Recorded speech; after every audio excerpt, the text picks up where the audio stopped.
দেখো আমি আজকে বানাবো ইডলি। এক বাটি সুজি নিয়ে নিয়েছি,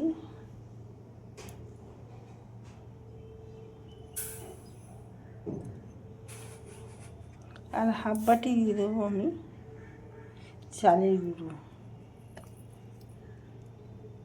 দেখো হাফ বাটি চালের গুঁড়ো, ওই বাটির এক বাটি দই দিয়ে দিলাম। এবার আমি এটা মিশিয়ে নেব।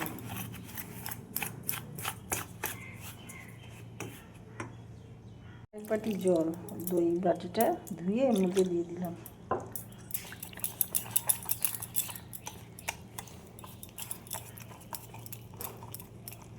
এইভাবে আমি মিশিয়ে নেব।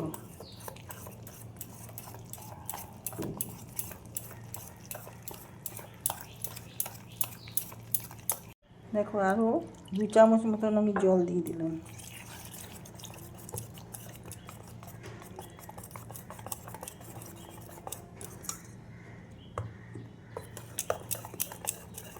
তো আমি এবার এই ব্যাটারটা ঢেকে রেখে দেবো।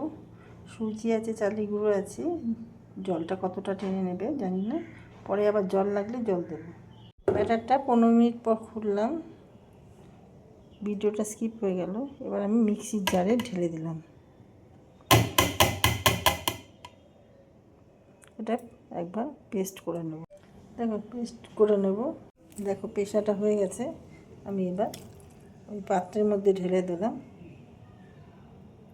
আমি এক বাটি বড় বাটির জল দিয়ে দিয়েছি, মানে মিডিয়াম বাটি।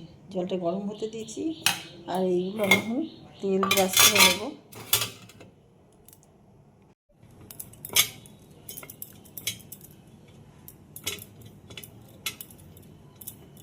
দেখো এইভাবে তেল ব্রাশ করে নিচ্ছি আমি।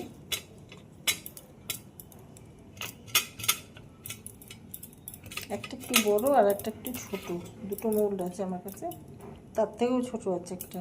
তো আমি এখানে ইনো দিয়ে দেবো, 1 প্যাকেট ইনো দিলাম।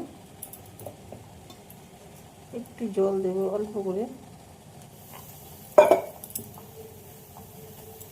মিশিয়ে নেবো এইভাবে। থিকনেসটা এরকম এসছে, খুব পাতলা না আবার খুব মোটাও না। এবার ইনো দিয়ে বেশিক্ষণ রাখা যাবে না।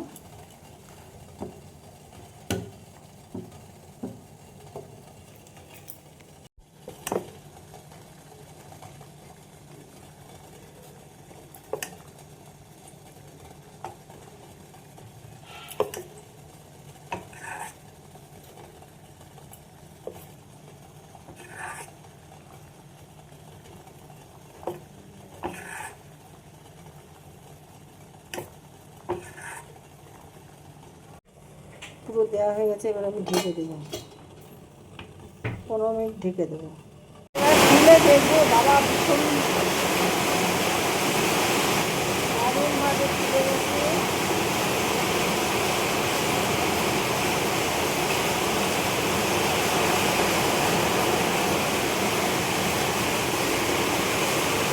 হয়ে গেছে। আমি এবার নামিয়ে একটু ঠান্ডা করে নেব, করে তারপরে রিমোল্ড করবো।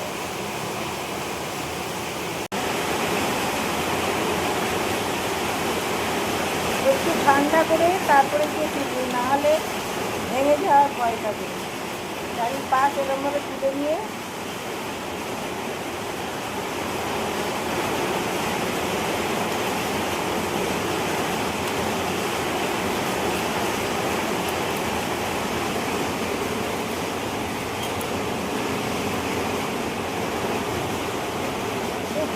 কম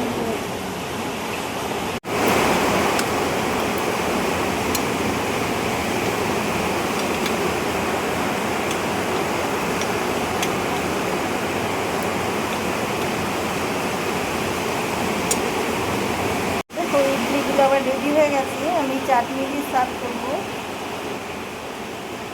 তোমাদের কেমন লাগলো তোমরা কমেন্ট সেকশানে দিয়ে আমাকে জানিও। সাবস্ক্রাইব করতে কেউ ভুলো না। ভিডিওটা এখানেই শেষ করলাম। Thank you.